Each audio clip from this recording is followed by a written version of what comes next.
One, depending on where you are in the world. It is Monday today, but it's actually Tuesday for Ree, and we're back for another confidence convo. So this is episode 20, and this week we are diving into habits and behaviors with our very special guest. So before we get started, I'd like to introduce myself for anyone new. I am Davina Maria, and I am a master coach and founder of the Restore Yourself Method and host of Worthy Women Facebook group. And I help female go-getters in their 30s develop unshakable confidence so they can powerfully step into their limitless potential. So I'm sure you can see that we do have a special guest today, and Joanna isn't here. So Ree, would you like to introduce yourself? Yes. Hello. I'm very excited to be here. I am Ree and I'm a business and mindset coach. And I am in Australia and it's currently like 7 a.m. So I'm really, really excited to be here. And we figured out a time zone, which makes me super happy. Yay. And I'm really excited to dive in about confidence as well. Fantastic. And thank you so much for being here so early in the morning. I know it was a little bit of a struggle to get the kind of time zone right. So really appreciate that. So as a background to anyone new, Joanna and I got together to develop this kind of podcast because we're obsessed with all things personal development. And we believe strongly in the power of community and learning together. And just to clarify, we are not perfect and we are not confident all of the time. Like you, we move through our struggles and we overcome obstacles and mindsets to continuously improve. So just think of us as guides by your side.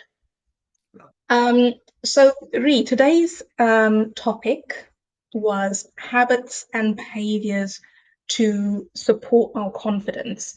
So when Joanna and I started the podcast, we kind of defined confidence as a trust in yourself. Now, I don't know if you have a different definition. For me, I believe confidence is sticking to your word.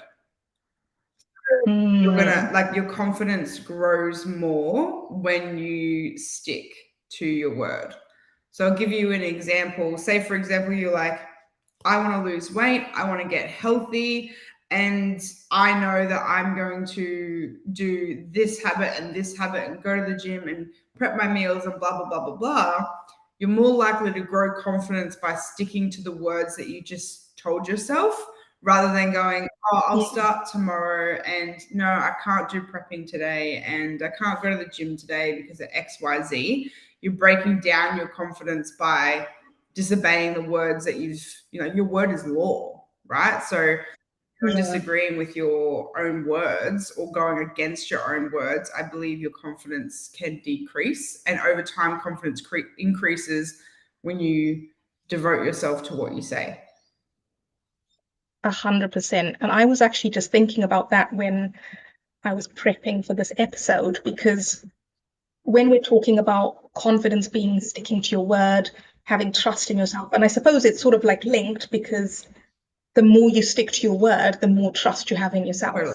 Because you know that you can do it and you can kind of pull through. And when I was prepping, I was thinking about habits as well. And there's little habits like brushing your teeth every day. And then there's other habits that as you grow in confidence, you can build on. But I totally agree with you in the sense that you have to stick to your word. And that in itself is a habit, I think. Totally. I agree. So moving into, if we kind of define confidence, what would you define a habit as? For anyone who doesn't know what's a habit, how would you explain that to them? A habit to me is something that you continuously do over and over and over, whether it's unconscious or conscious. So waking up and picking up your phone in the morning, majority of the time is a habit. So something that you do majority of the time is consistent. Brushing your teeth 80% of the time is still a habit. I'd say anything over 80% of the time would be classed as a habit, in my opinion. I don't know if that's yeah. But yeah, brushing your teeth 5 out of 7 days is totally a habit. Waking up and the first thing you do is searching for a coffee is a habit. Going to bed and scrolling your phone is a habit. Getting up and getting dressed is a habit. We all do heaps of different habits. It's just whether or not they're serving our 2.0 version of ourselves or if they're taking it away. Yeah, I absolutely love that. I love that. And I feel like you've touched on something quite importantly, because I suppose there are, I don't like to like generalize and put things in a good, area and a bad area. But for the purposes of this conversation, I feel like there are good habits and bad habits. And I know when we're children and growing up, I think, particularly for me, my parents were very much about getting into good habits, and they would emphasize the good part of it. Like, you must have good habits and build good habits and develop good habits. So I suppose if there are good habits, there's also bad habits. But I want to kind of reframe that from the bad habits into, like you said, habits that don't serve us. Because you could wake up in the morning first thing and reach for your phone and start scrolling social media. If that habit serves you, then there's absolutely nothing wrong with it. And I think what's good for one person may not necessarily be good for the next person. So I know that you've touched on quite a few different habits. If someone really had low confidence and they were looking for habits that they could implement today, what kind of advice would you give them in terms of how to go about implementing habits that serve them? With the goal of confidence? Yes. So I would start at the very beginning of someone's day. And I would say, what's the very first habit that you do that you believe takes you away from where you want to go? So some people, the very first thing they do when they wake up is they're like, ugh, another day. Or it could be roll over, scroll their phone. Or it could be like get up and then they're rushing, like they're just rushing around the house like there's no tomorrow because they've slept in, like they've hit the snooze button on their phone a million times. So I would start with the very, very first habit that they want to change from the beginning of the morning, because I find once you start with the morning and you're improving the morning, your day gets better and better and better and better, rather than trying to change something like at 2 p.m. Maybe you've had not a great start to the day, so you're less likely to do it at 2 p.m. because you're like, oh, fuck, I don't care anyway, kind of thing. So I recommend starting very early in the morning. So that could be like putting your phone in the drawer the night before and choosing to not pick it up in the next morning. It could be getting out of bed and the first thing you do is make your bed. It could be going straight to the bathroom, brushing your teeth, scraping your tongue, whatever, moisturizing your face, brushing your hair, like actually making yourself feel great. It could be a glass of water in the morning. It could be a nice stretch, like something a habit that makes you feel great or feel like even 1% better than you did before you did it is a great habit. Yeah. Because over time it compounds and you're going to feel, and like the habits are weaved in also with manifestation, right? So the more habits you do that raise your energy, raise your happiness, raise your vibration, over time it compounds into attracting things that sit on that wavelength. And then you're going to bring in things that make you even more confident, things that make you feel loved, things that make you feel joyful, things that make you feel abundant. Like all these things will happen just because of the habits that you've implemented. And I think it's really important to start small. Some people just go, I'm going to change my whole entire life in one day. And I'm like, no, because that's where you're more likely to set yourself up for failure and then disobey the words that you've chosen, because word is law, which then affects your confidence levels because you're going against everything you've told yourself you're going to do. So then you tell yourself you're not good because you didn't do the things you said you were going to do, which then pushes you back into the habits that you were doing in the first place. So you're starting with something small to just like continue along. You're like, yes, 1% better than yesterday, 1% better than yesterday. Yeah, that's so true. And I think I think about when you were saying about the morning routine, I think that is completely true because I know there are mornings when if I snooze my alarm and I get out of bed 3 minutes before I need to be at the gym and I rush to the gym, I might work out and feel better, but the chances are my whole day becomes a Yeah. rush. It's almost as if that morning 10 minutes of shit, I'm late for the gym becomes a whole day. I'm late for everything. I'm rushing, I'm rushing, I'm rushing. And you get home and you just feel like that whole day has just been a blur. Whereas if I wake up and I kind of slowly, gradually get up, read, journal, have a bit of quiet time, and then kind of think, oh yeah, I've got 15 minutes to get ready for the gym, and I get up and get ready and take my time, I feel like the day's 100% better. And part of me kind of feels like this links into self-care as well, because the habits that are not serving you kind of go against your self-care in a way. And the habits that are serving you, the habits that you're developing that are setting your day up in the right way, actually count as self-care. So I know some people get a bit stuck and they kind of go, oh, I don't know what self-care is. You know, I've done a face mask. What more do I need to do? I think this is one of the things that I would say counts as your self-care. Think about your morning routine, think about your habits. And I know you said about starting small. I 100% agree with that. I think it's better to start with one thing and do that one thing for a month and then do another thing rather than trying to do meal prep, losing weight, going to the gym, and all the self-care in one month. I believe when you do one habit at a time or a habit long enough so it feels a little bit more unconscious, so you just naturally are doing it, you're going to get better results and it's also far more sustainable. So, like, we'll Yeah. take weight loss as an example because it's a common theme. Most women have tried to lose weight in their time.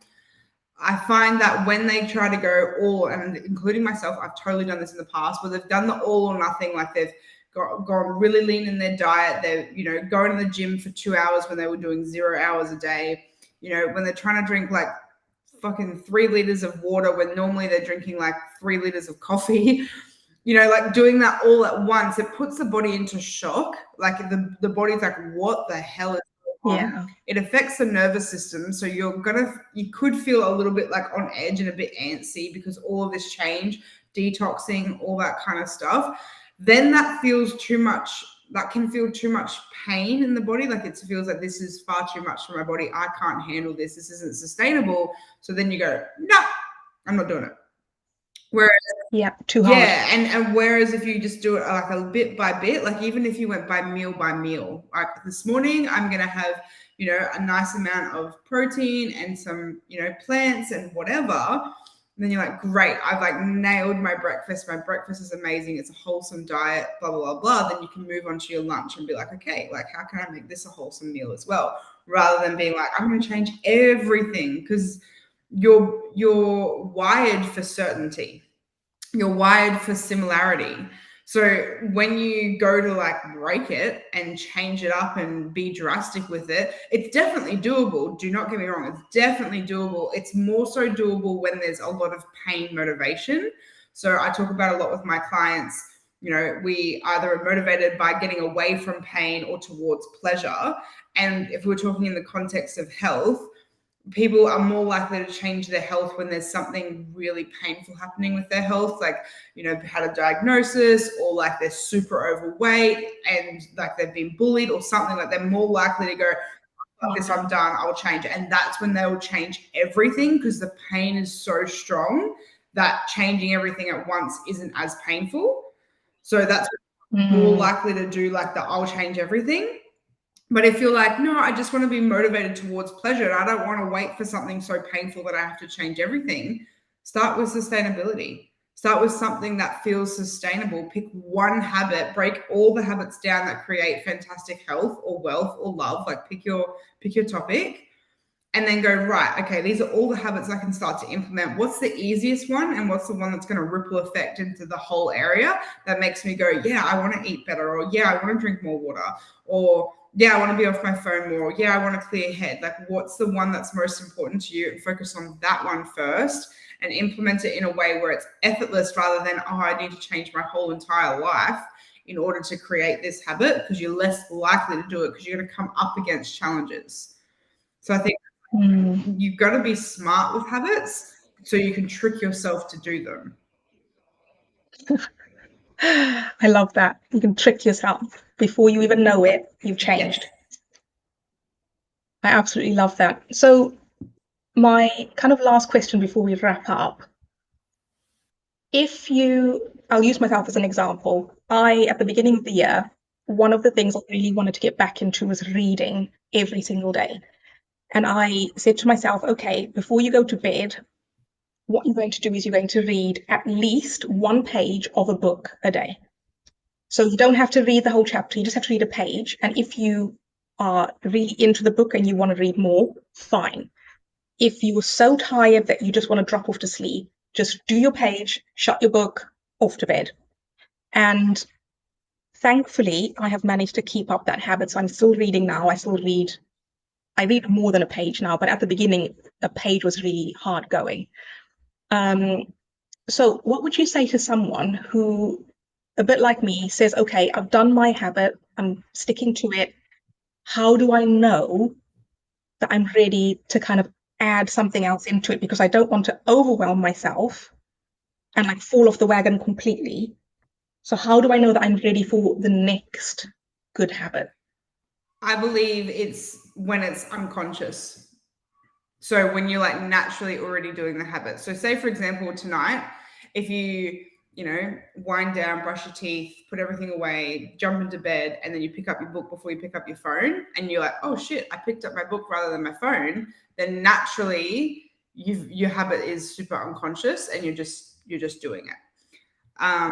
And also, like what I say to some of my clients is do the foundation. So say, for example, let's use the example of the book. Like the book is your habit.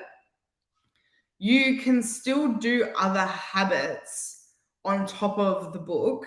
However, the one that you must do is the book per day. Now, it's a little bit different because your book's right at the end of the day. So it's like you could do a million things and then forget. Like it's possible you could forget your book at the end of the day because it's at the end. So let's say let's say you read the book in the morning. If you read the book first thing in the morning, like in the first hour of waking up, you've got this whole day where you could do other habits, right? But at the end of the day, the most important habit, because that's the habit you've chosen and its word is law, is I must read a page of my book. And anything I do above that is amazing. So that's what that's how I would do it, is pick a habit where you're like, this is the habit I must do. And anything I do that from top of that is amazing. But this is the one that must happen. And I can't go and be doing all the other habits until I've done this one. Because that's from a place of like more so building your confidence, because you're saying like, this is the one that I'm going to do. And if you're like, oh yeah, but I'm doing all this, I'm doing this and doing that and doing that. And also if you're measuring, so this is another layer of it, if you're measuring the success of the habits, if you're doing one habit and you're kind of like doing it here and there and changing what you're doing tomorrow, you're not going to really figure out what was the thing that worked. So if you're going to add in habits, you can measure like, when did things change? What habits did I implement when things started to change? So again, we'll use the diet. Like if you were to remove gluten and dairy and sugar and coffee and you do it all at once, you're not going to know what was the one that made you feel better. Like, yes, maybe all of them made you feel better at some capacity, but you don't know what one's the one that really made you feel better by eliminating, because you then feel like you're never going to bring back any of them. And I don't know about you, but like I want coffee in my life. So doing it one by one, definitely. Yeah, doing it one by one, you can be like, okay, so that was the one that affected me the most. Therefore, I can eliminate that one, and I know that these ones are okay. Or Yeah. they're okay in small doses, right? But you're never going to know if you try and do it all at once. So that's why I'm a big believer in like doing one habit at a time and implementing it, just so you can see what's actually working for you. And that's the same in business. Like you could be doing different habits in your business, but if you do all the things, you're not going to know which one was the one that really worked. Yeah, that's so true. And I think as people, we just sometimes we want something to happen so bad that we almost throw everything at it in the hopes that whatever we want is going to happen. And then when it doesn't happen, we're a bit like, well, there's no point at all because I've done this, and nothing worked. So therefore, I'm just going to give up. And yeah, I love that. I love what you just said there. Do one, implement it, get it into an unconscious place, and then stack on the next one. And there's one person that I'm thinking about in particular who I speak to about this a lot. And one of the questions they always ask me is, well, most of the time they say, I've done it for 3 days and then I forgot on day 4. So that's it. I'm done. I can't do it anymore. So I know for myself, if I kind of forget to read my book, or let's imagine I went out and I got home at 2 a.m. and I just crashed, and I wake up the next morning and I think, oh, I didn't read my page. I don't tend to beat myself up. I just kind of reset and say, right, tonight we're going to read a page. And I just move on from there. But if someone feels like they can't have a day off at all, what would you say to them? If someone couldn't have a day off on their habits and they're feeling like miserable about it, that it's a little bit of a deeper work because there's a bit more of like a worthiness. I'm not good enough. You're making it mean something that you. Yeah. Now, I will say there is a difference between completely forgetting about a habit, or the day was so completely out of ritual. So maybe you like went away for a holiday, or maybe you weren't home from like 4 a.m. to 10 p.m. when normally you're home by 6 p.m. Like if that was happening and then you forgot, it's kind of like that's life, right? Like sometimes we have those things. But if you're just like in your head, because I've totally done this before, where you've gone, oh, I meant to read my book tonight. Oh, no, one day won't hurt, right? And then you consciously avoid doing the habit. That's a little bit different. But if it's genuinely like I've completely forgotten, life got chaotic, things have occurred, this is where you've got to learn compassion for yourself. People are doing the best they can with the resources they have, and sometimes we don't get it right, and that is okay. So it's a learning of it's okay to make mistakes, or it's okay that life gets in the way sometimes. It's not an excuse, but it does happen. And it's not about how often you like fall off, it's how often you get back on. I think most important is just to continue like, oh yeah, I forgot yesterday. That's okay. You know, it's the same. Again, I'm going to use health because I feel like whoever's listening to this is like really wanting the health thing. I was like, it's the same with like food, right? Like you might nail breakfast, lunch, and then dinner is a bit shit, but you don't write that day off because you did great for 2 of the 3 meals, right? Yeah. So then tomorrow you're like, okay, well, and this, you just ask yourself better questions. So how can I be more prepared for dinner tomorrow?